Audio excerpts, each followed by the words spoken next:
This week, we're going to talk primarily about globalization. What it is, what it isn't. Globalization, it's it's not just one of the things that's happening with our economy, the world economy. It's not just big companies that are global.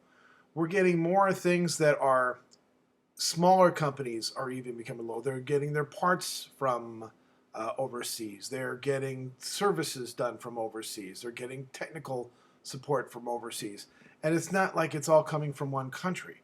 We have tech support, although India is the stereotype, we get tech support from the Philippines, we get it from Ireland, we get it from all over the world now. So it depends on where the best and low price and quality, and there's a lot of different things that go along with it. First of all, it was interesting. They asked Lee Iacocca was the CEO of Chrysler when he bailed them out basically in the 1980s, and he's considered one of the brighter minds as far as not just running a business but having a unique abstract about business in the global environment. So they asked him, "What's globalization?" And this was his answer. When Iacocca was asked what is the truest definition of globalization, his answer was Princess Diana's death.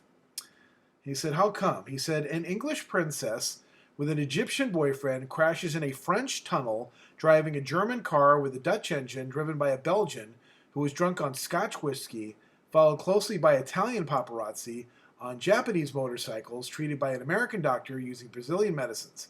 This is posted by an American using Bill Gates technology. You're probably reading this on a computer that uses Taiwanese chips and a Korean monitor assembled by Bangladeshi workers in a Singapore plant, transported by Indian lorry drivers, hijacked by Indonesians, unloaded by Sicilian longshoremen, and trucked to you by Mexican illegals." He says, that, my friend, is globalization.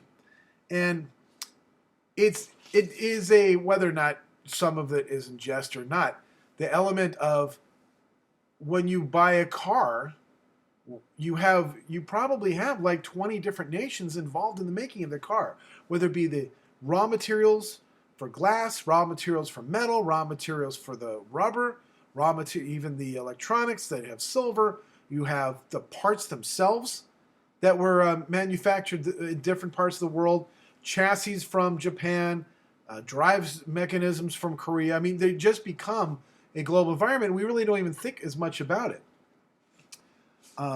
When companies do look at it, there are they basically look at four different corporate delineations of it. So what happens is companies go global. Usually they start off with exporting. And the exporting is usually done by an exporter because a smaller company doesn't have the expertise. They just don't have the manpower, expertise, or the resources to do it. So an exporter might initially do that. As companies get larger, often what they'll do is go into foreign licensing, where they allowed foreign companies to either make or manufacture, sometimes even just the trademark of the companies of the products themselves.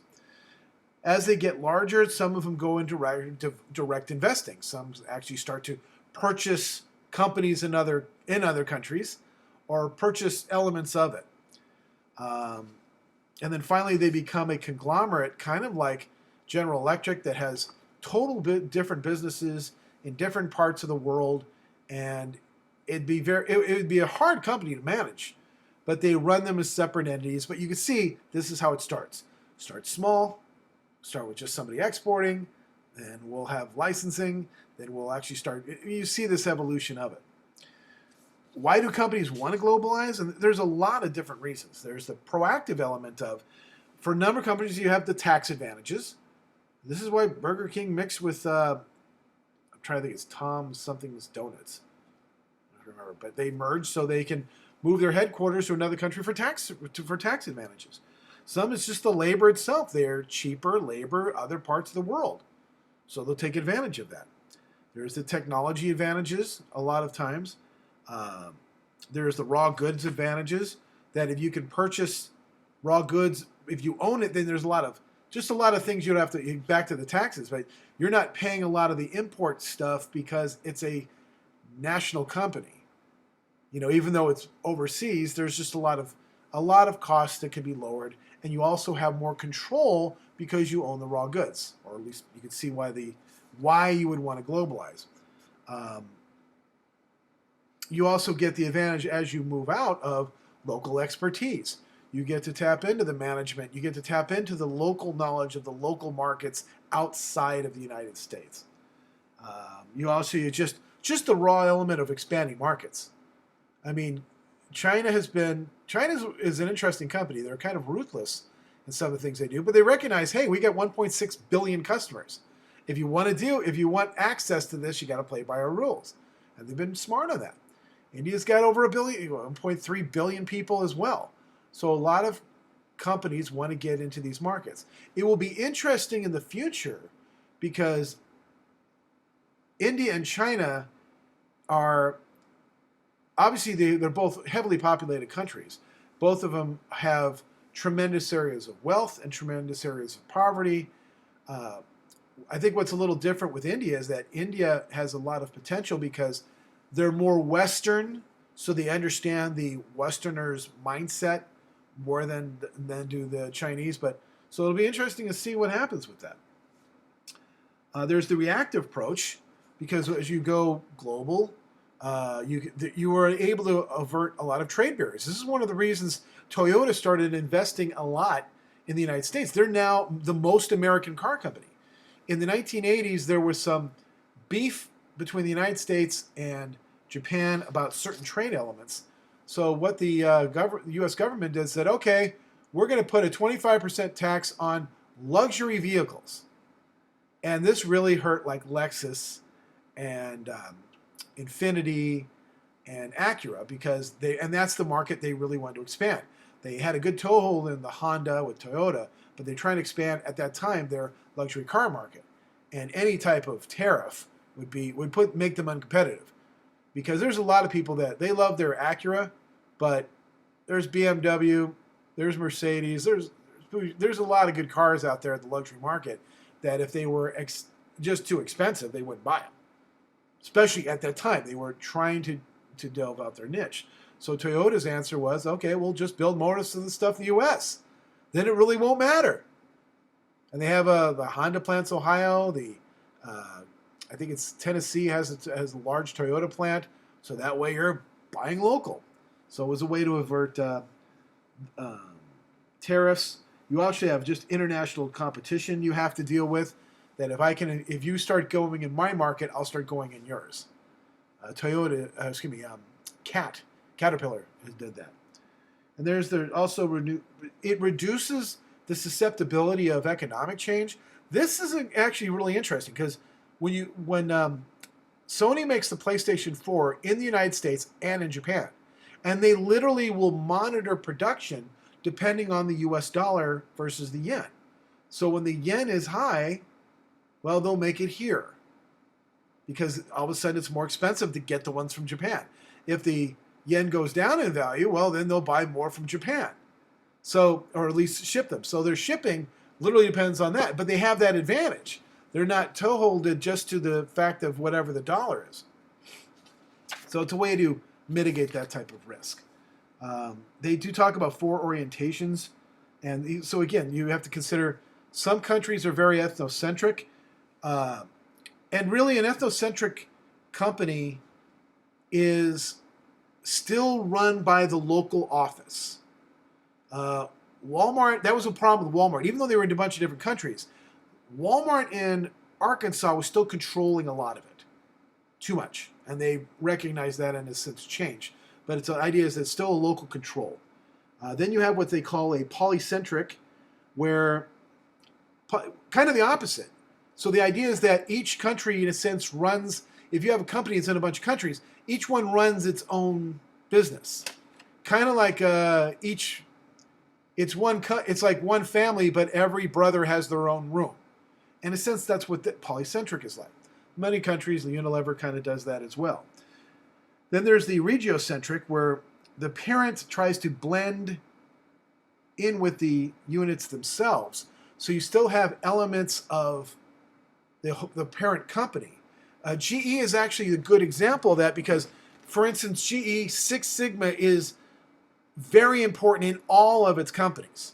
So no matter where they are in the world, no matter what the culture, no matter what's going on, they all have that inherent home flavor of Six Sigma in their processes.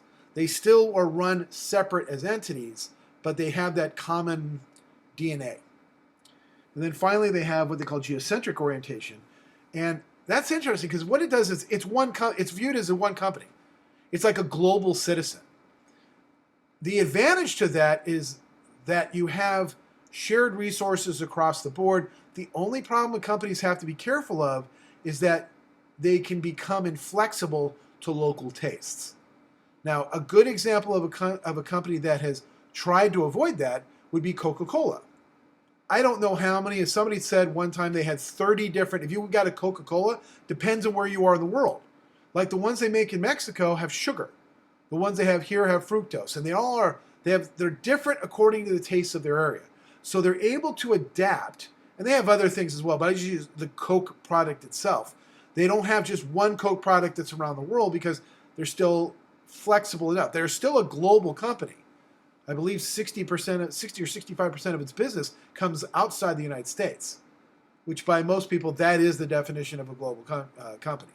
And just a side note, usually a company is considered international if they do less than half their business outside the United States. So if you do 65%, like Home Depot would be considered international because still the vast majority, 80% of its business is still the U.S. Coca-Cola would be considered global because 60% of its business is outside the U.S. So those are the different orientations.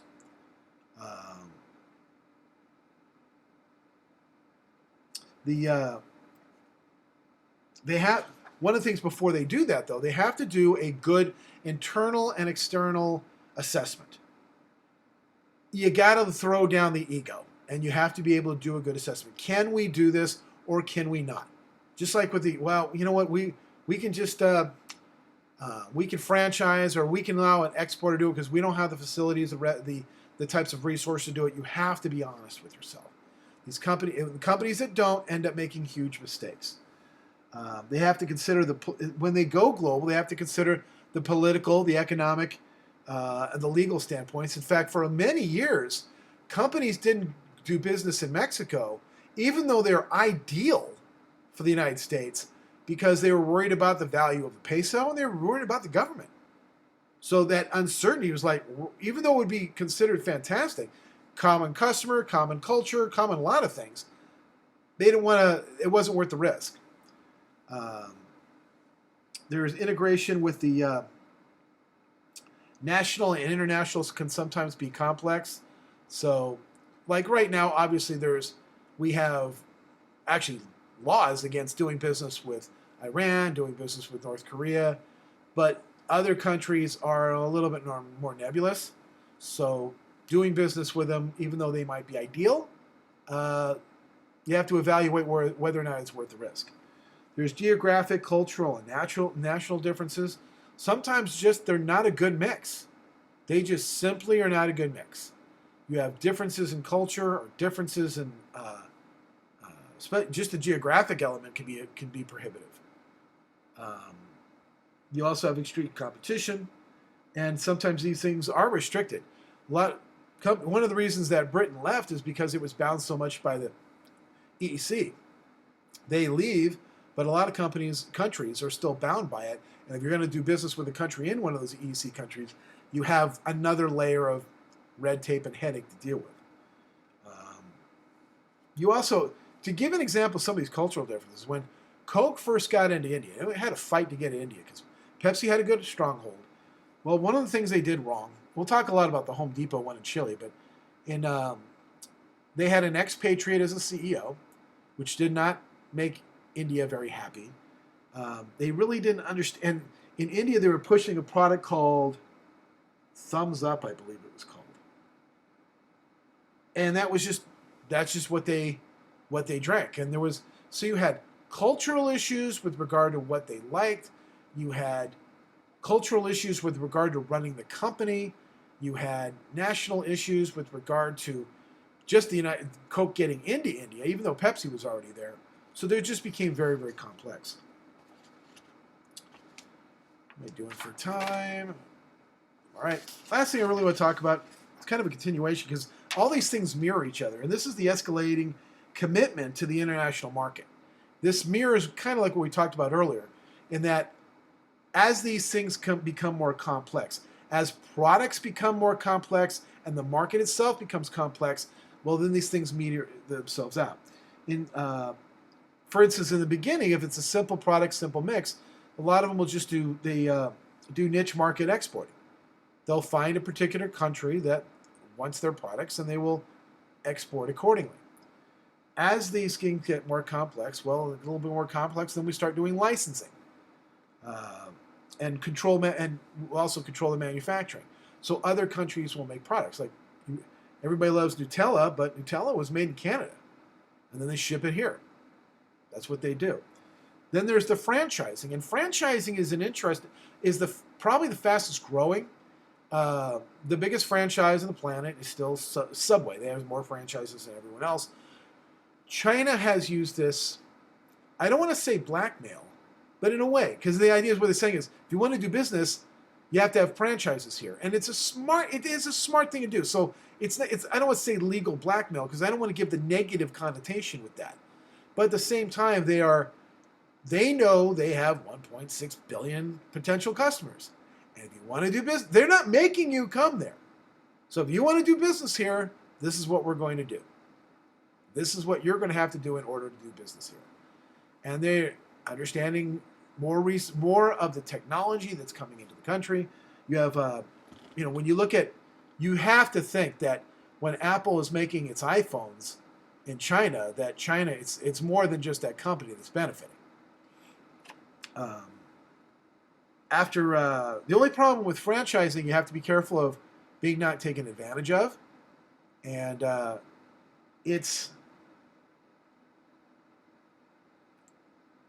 you have to be careful of just outright theft. Like they'll take, we're licensing you to take something, or a franchise, and then you just steal our technology. Especially more with licensing, because usually there's a contract, like you can use this for 3 years, 4 years, 2 years, 5 years, whatever it is. Then after that, they can just dump you and just put it on their own name. Joint ventures are very interesting because ideally what they are is a separate company or separate entity. Canon and HP do them all the time. IBM uses them all the time because they, like with Canon and HP, Canon had superior photographic hardware. HP had better software. So when they were in projects together, they both benefited. And it does take a tremendous amount of trust. They've worked very well together and they hold each other to a very high standard. And that's why they continue to do a lot of good business together. GE had a problem with it's called Tungsten in Hungary, where it was initially, it was kind of a purchase, a buy-in. And what happened is this company said, "Oh, we're being, now that we're part of GE, we're going to get paid the same as the GE engineers." And the reason GE bought that is a light manufacturing company. The reason they bought it is because labor's cheaper. Resources were cheaper. It's a cheaper way to make light bulbs in Europe. So they had great technology. They're going to help this plant in Hungary with it. The problem was the people in Hungary were like, well, we don't want to work that hard, but we're part of GE and we want to get paid the same. And GE is like, no, that's not how this works. We're not going to pay you American wages in Hungary. It doesn't work that way.